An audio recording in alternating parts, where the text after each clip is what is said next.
Look around stuff. Today is going to be about my furnace, which died on me overnight. I woke up and it was like 65 degrees and should have been by a program thermostat 72. So what was going on? And this is what I did to sort out the problem. And if you're a homeowner, you at least can do the minimum look up, go around your furnace and take a look for anything that's suspicious. And I'll show and point that out to you in the following video. This is just an intro. This is where, in this particular case, we've had an extended period below freezing, which is very unusual for this area. I don't know when they said the last time was, but it was probably for 3, almost 4 days, constantly below freezing.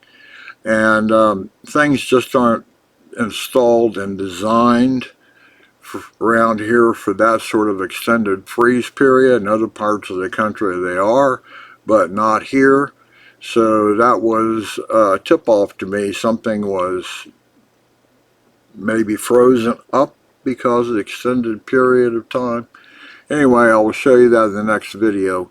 And this is Uncle Ron stuff, and this is the 25th of January 2024. Has to do with a natural gas furnace not delivering any heat as it was supposed to. Okay? Uncle Ron stuff. Had a situation. I have programmable thermostat on my furnace system, and one morning I got up and I had it set for 72 and it was like 68, and had no heat. So I came up here, and this is my particular furnace. It happens to be a Lennox, and it's air conditioning and heating. And here I have taken the panel off, and you see the heating unit, and it's currently not on. But the main things I want to point out is if you take this panel off, up here in this hole right here, you can see the burners going, and in my case I have 5 of those things. So I had no heat, and what's the deal on that? And actually when I came up here, the blower was running, but there were no flames, no fire. So okay, well, look in here, there's all kind of stuff here. Alright, well, one of the things I noticed is this is known as a condensing furnace. That is, it takes water out of the air that's pulled in from outside, and here is a big insulated pipe. One's a flue and one's an intake, and it takes and pulls air out, cold water out of the air, and condenses it. And there is in here, right here at the bottom, right here, a hose coming out of this. There is a black tank back in here. I can put my hand on it. It's hard for you to see it, but there is a tank in here that collects that water and routes it to this hose, which goes out to a black box, which you can see, and I'll get the right orientation here. You can see a black box here. That pipe on the inside comes out of this black box, and there it's connected on to what I have as a condensate line. If you remember, on air conditioning, the coils cool the incoming air and condense water drips off the coils. So this condensate line comes off of the air conditioning and goes down, connects to this downward pipe. See it coming over. Here it is here, comes down there, and then goes right on down, and down here is where the furnace condensate goes into this box and then out and down. And I have a long run of condensate pipe. You can see it going down here, and it goes all the way across. It must be 30 feet or so before it goes down the wall and ports out on the outside. Okay, so I have no heat. One of the things I noticed is the black box right here was dripping water. And if you look at the black box, it has a, I'll get down here on it. There.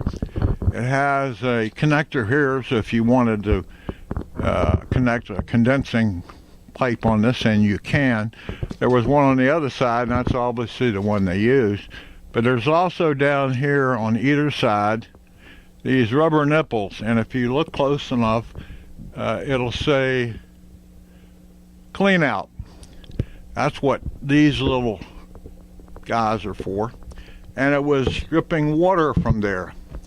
And when I pulled off, and these are just stick-on rubber stoppers, a stream of water come pouring out. I mean, a good healthy stream. And if you look at this particular box, and there's no magic about this box. It's not electrically, nothing doing anything electrically, no measurement, no sensors, no nothing. It's interesting, the pipe comes in here at the top of the box, and the port you see right here, this big port, is well above the bottom of the box. So what it does is oh, my furnace is going to kick on. What it does, this pipe on the inside here is going to fill up this box, fill up this black box. Where is the black box? Right there. It's going to fill up this black box from the bottom here all the way up to where it gets to this point, and then it'll start weeping out the line, condensate line down there. Okay, so it shouldn't be dripping water. What's going on with that? And one of the things that you'll notice after I cleaned out the pan here, if you'll notice, I told you there's this black box in here that I can put my finger on, but I can't really show it because it's black and I don't have additional light. But off of it comes these red and black hoses, and there are, you see, a red and black coming to the top of this sensor, and on this other side there's a red and black coming off the bottom of that black box. It goes to this sensor right here, and these are pressure sensors, and they tell the furnace what to do in terms of lighting the flames or not. And I'm going to look in the hole here and see if I can show you. There's one burner going. In fact, they're all going right now. If I go across here, I can show you 3 of them in there. So it has switched on to high heat, and the blower is really not running yet, and it's controlled by the control board, which is underneath this panel down here. And there's a ramp up function that lets it get hot to a certain point before it starts blowing, and then it actually ramps the blower up. I have a variable speed blower. It ramps the blower up from like 500 RPM to almost 1900. So in this particular situation, you can see I have my flame boxes going. Now what I think was happening was that in my particular case, over here on the condensate, because it was leaking water, and when I pulled the drain plug off, it drained and drained and drained forever, which made me think that the black box in there that has these air sensor, pressure sensors lines off of them was so full of water it would not turn on the high burn. It might fire the low, but it would not fire the high, and I was never getting enough heat out of it. So I got a problem down here with this black box, the condensate, and it has been an unusual situation where I live, and that typically doesn't get below freezing here for more than 24 hours or maybe something like that. Well, it had an unusual winter, and it was below freezing for like 4 days. Okay, so one of my thoughts was that this condensate line, which goes all the way out, way over there, and then down and out, was frozen up outside. And when I pulled off some hosing I had on it, sure enough, it was frozen. All right, so that fixes my problem, right? Frozen condensate line outside. So I put things back together, I cleaned up all the water, and I ran it for a while, and it happened again. So that means I have a clog somewhere in my condensate line, which goes all the way out and down.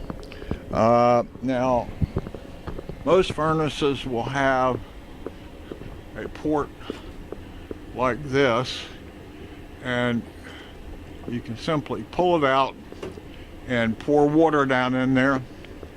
In fact, I did that first. Okay, I'll clean up from here down, and all I did was come out this drain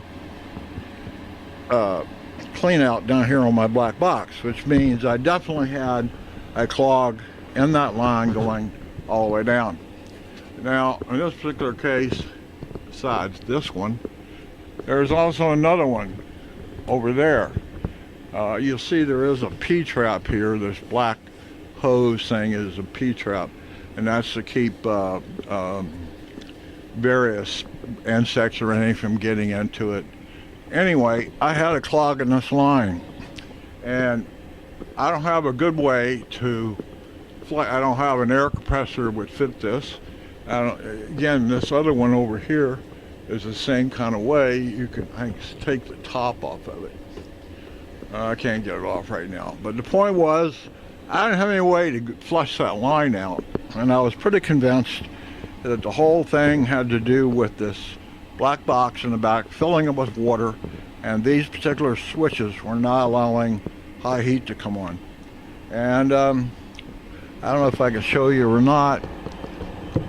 In here,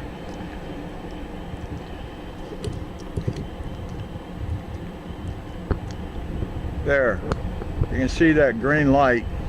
That green light is flashing the number of RPMs the furnace is doing, and it'll eventually stop and start again. And if you count them, that'll tell you the RPMs of your furnace blower. It's still going. I hear the blower actually picking up some speed now. All right, now it's going to start. 1, 2, 3, 4, 5, 6, 7, 8, 9, 10, 11, 12, 13, 14, 15, 16, 17, 18, 19, and it's done. So this particular blower right now is running at 1900. I think that's cubic feet per minute is what it's implying. Anyway, back to the drain line, condensate line problem. So my thought was I'm frozen somewhere, and because of this extended freezing period. And I do have a heat gun which I can use to look around and take heat measurements, and it was not below freezing up here anywhere. It was like 46 degrees. So I don't think it was freezing here in the attic. And in general, you can see why this pipe's laid out. It's not really, in this area, freezing in the attic is not considered a big issue. It's unlikely to happen. So that's the way things are designed and installed. Okay, so somehow or another, I do have a clog in it. All right, so I think I showed it in another video. What I had to do was install this contraption. And what this allows me to do is this valve right here, I can shut off the condensate flow from the air conditioner and the heating unit. And here I can remove this cap right here, and I can screw in a regular old lawn faucet hose. And then I have a faucet in one of the bathrooms where I can just take off the filter and attach with an adapter my water hose. And then that allows me, with this closed, I can turn on my faucet and flush water all the way out of my condensate line. And sure enough, when I first turned on the faucet, I met some resistance. The water didn't want to really flow. I don't know whether it was piece of ice somewhere. If it was, it went out quickly. But it was more likely just literally clogged from years and years of a slow drip. And that's how I got around it. But my point being was, and I keep emphasizing, that if you have a no heat problem, it could well be that you have a blocked or frozen up condensate line, especially if you're getting any dripping out of this box attached to the side, or however your particular furnace deals with condensing water out of the air it uses to burn and distribute. So that's what I did. And now an HVAC repairman comes in, no heat, okay, or he'll see that the lows come on up here but not the highs, so he'll start looking at these sensor switches, and they can go bad. In my case, I was lucky. I saw water dripping out of this box, so that gave me an indication something's not right. And again, if you trace everything, the red and the black and the red and black are attached to sensors, which all control go down to the control board underneath it here, underneath it there, this panel, and tell the furnace to ignite or not ignite the burners. There's also over on this side a sensor set there on the flame, and if I don't get flame, it tells the whole furnace shut down if ignition didn't occur. And there is an igniter obviously in there. It sends a spark that fires up one of the flames, and then it basically the flame connects to all the others, gets all going. So that's what I'm trying to warn you about, is you could have a condensate line clog or be frozen. And this sort of arrangement where I can close off and then run a water hose and attach and flush it out is not standard. They don't do it that way. They do it like this, which is great for pouring like Clorox bleach down to try to clean the line out, but it doesn't give you any really good way to do a good flush. Now, I could have probably modified right here and put on a hose connector and attached my hose to my faucet that way, but what that would have done would have forced water into this box and probably back up this line into that box. I didn't really want to do that way. I want all the way to come down here, and down here then is where I can shut off this section of the piping and flush out from there down. If I have a problem in this little piece, I should be able to just simply flush it with water. I can pour a bucket of water down through, and that should just flush it out. Anyway, that's it for today. This is a Lennox, but it probably is very familiar, similar to all natural gas furnaces. You can see it is running now high heat, And I've been okay for 24 hours, and I've been checking everything, and it is dripping outside like it's supposed to out of the condensate line.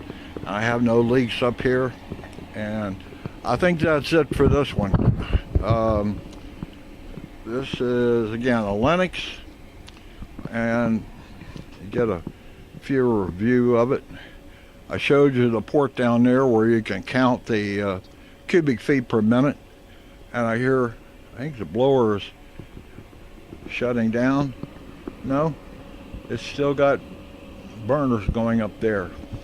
The panel off really doesn't impact anything. Here's a Honeywell ignition switch right here. It says that's the gas line, I guess. Yeah. Anyway, the panel being off really doesn't impact anything. It's keeping dust out of the unit, but other than that, it's not. And there's no, you see there's no safety switches or anything like that on this portion. Down here where the furnace control board is, there is an interlock, so if you take that panel off, it shuts the whole system down. They don't want you working down there with the system going. So if I have to work on down there, sometimes I can take that safety switch shut, and allows me to continue to probe and with a voltmeter and figure out what's going on with the furnace. But this is a Lennox, probably similar to everybody else. It may be a little more robust in terms of sensors and other things than you, but the point being is this is a condensing furnace, and you have condensate coming out even in the wintertime, and that has got to get out and be poured out. And in an extended period of cold water, you could have a frozen condensate line somewhere, including inside your house if it wasn't installed properly. That's enough of this. One last look at the burners.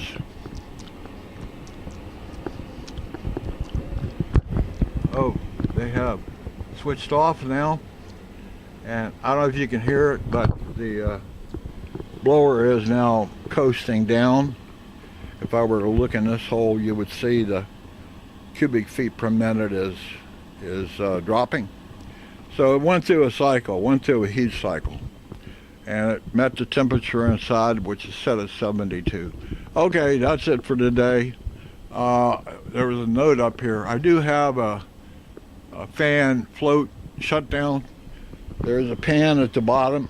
When this guy leaked over here, some water did get in the pan, but not enough to exercise the float switch that's attached to those wires, white wires going down there. It did not shut the furnace down. There was not enough water. That's really for a AC problem where you have a condensate line problem, and so much water drips down into the pan it shuts the whole AC unit off. That's what it's really for. They took measures for that, but they didn't really take any measures for the black box other than these sensors detecting, yeah, I got too much water in the box here. Okay, enough for that. Bye-bye now.